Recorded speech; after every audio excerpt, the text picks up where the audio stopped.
Hi, I'm Trichologist Lisa Akbari, your hair guru, and today I'm going to talk to you about your hair. And I'm going to answer some questions. I'm going to talk about some of the things that are trending over the internet. Um, and soon I'll have some special guests. All right, so let's get started. But first, I want to talk to you about something very important to me. Not my diamond heart, even my I Love Jesus pin, which I wear every day, okay? And not because I am the boss lady. I want to talk to you about my babies. See, they're hid under my shirt.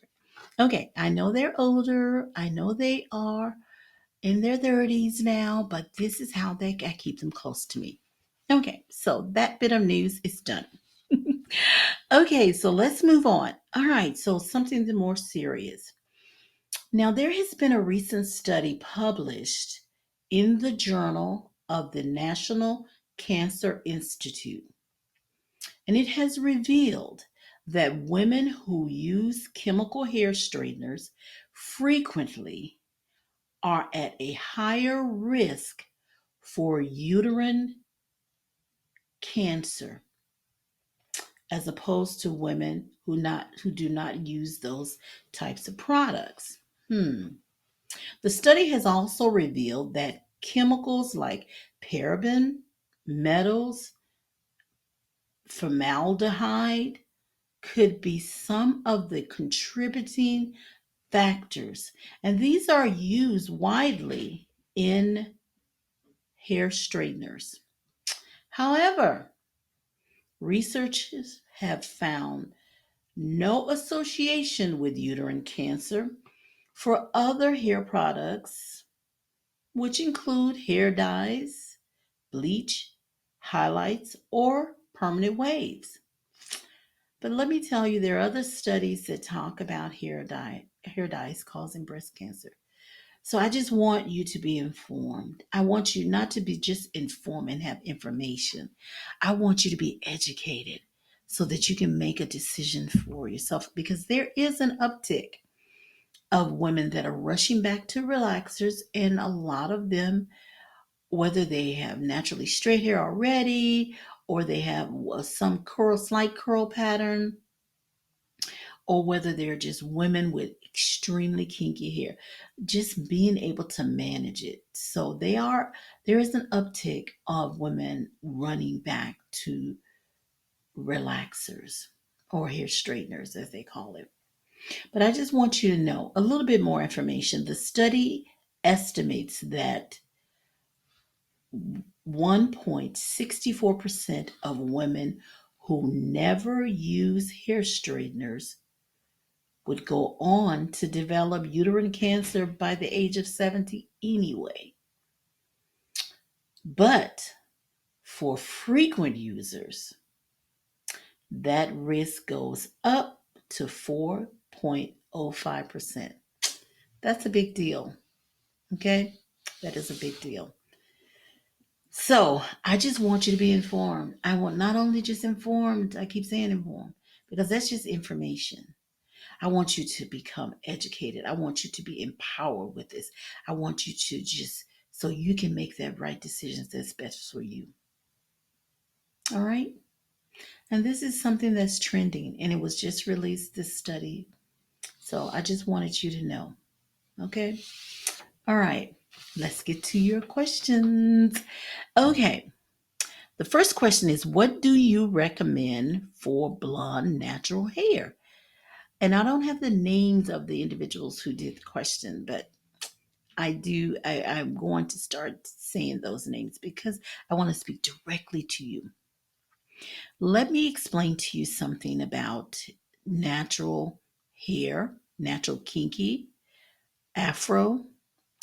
There's a delicate balance of protein and moisture that must stay balanced in order for you to have strong and healthy hair. Protein, strength, moisture for hydration. Important. If it's disturbed, you're going to have a problem. Now, So I'm recommending that you sit under the dryer at least once a week so that you can have a deep conditioning.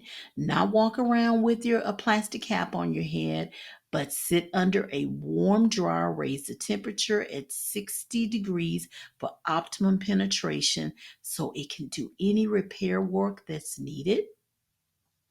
And it will just, increase the strength and the moisture in your hair. Okay? All right. Next question. I have waist length hair. However, I have split ends all throughout my hair, especially in the crown area. That that lends this question I have for you. Do you itch in that crown area? But let's put a pin in that. Do I have to shave my hair, my entire head all over? LOL, she said. And the quick answer to the do you have to shave your head is no. And let's talk about split ends. I conducted a study on called short hair syndrome. And one of the findings that I discovered in this study was that chronic split ends.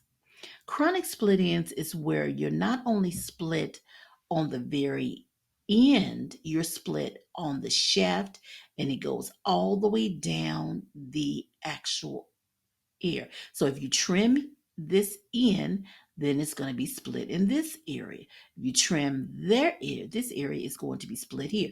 And it just goes down. So it's chronic split ends. So you have two options in treating split ends.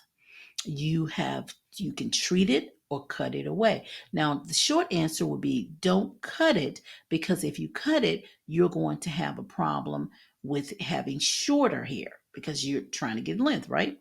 So you want to treat it. You want to treat it by hydrating the ends every single day. All right. Now, the next question.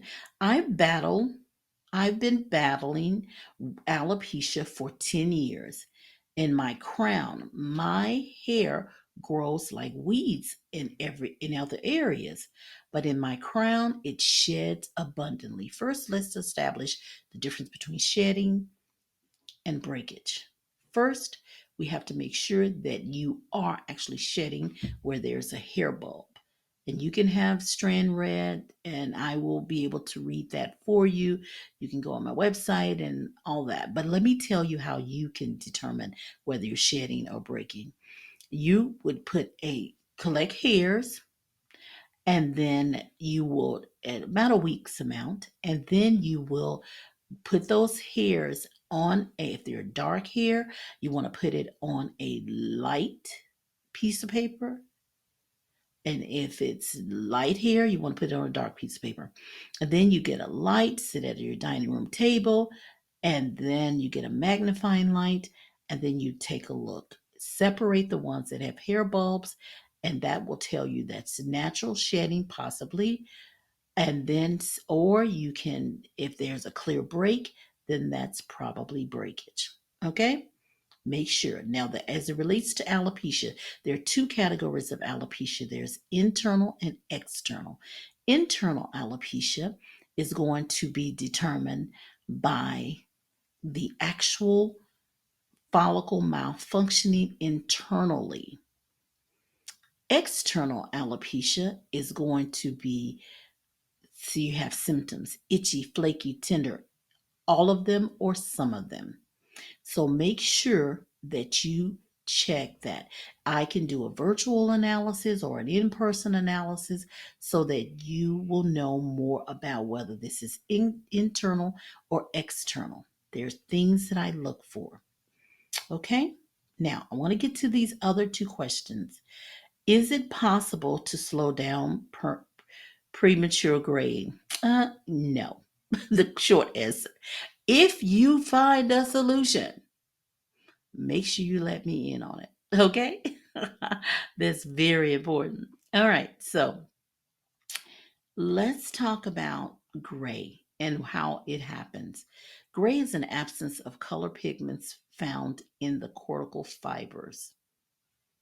That's what gray hair is. And it's real important that you understand that slowly but surely that is going to happen. It's genetically linked, so you gray early, and sometimes it's just something that happens as we begin to lose those color pigments. It has not always has anything to do with age. It's mainly genetically linked. I want you to keep that in mind. Okay. If I shampoo my hair every 6 days, do I need to lather once or twice? If you're shampooing every 6 days, you need to lather twice. And let me tell you why. Because after about 3 days, you start to get a buildup. Once that buildup occurs, it will begin to solidify as you get closer to the 6 days. So it's best to clarify, making sure you clarify and using a shampoo that's 4.5 to 5.5. And then you want to condition, even if you are doing something called a quick fix conditioner. And I can give you all that information. Just email me. Now, in conclusion, and I know we've gone over, we're about 11 minutes and 12 minutes almost. I want you to know that you can visit me for more information on my website. Follow me on Instagram, the Hair Guru Akbari. Follow me on Twitter or on YouTube. As subscribe to my YouTube page. Click and subscribe, and you'll get all these alerts every time I'm doing something new. All right. Thank you so much. I'm Trichologist Lisa Akbari, your hair guru, and you've allowed me to be your hair guru for about 12 minutes. Cool. Thanks a lot.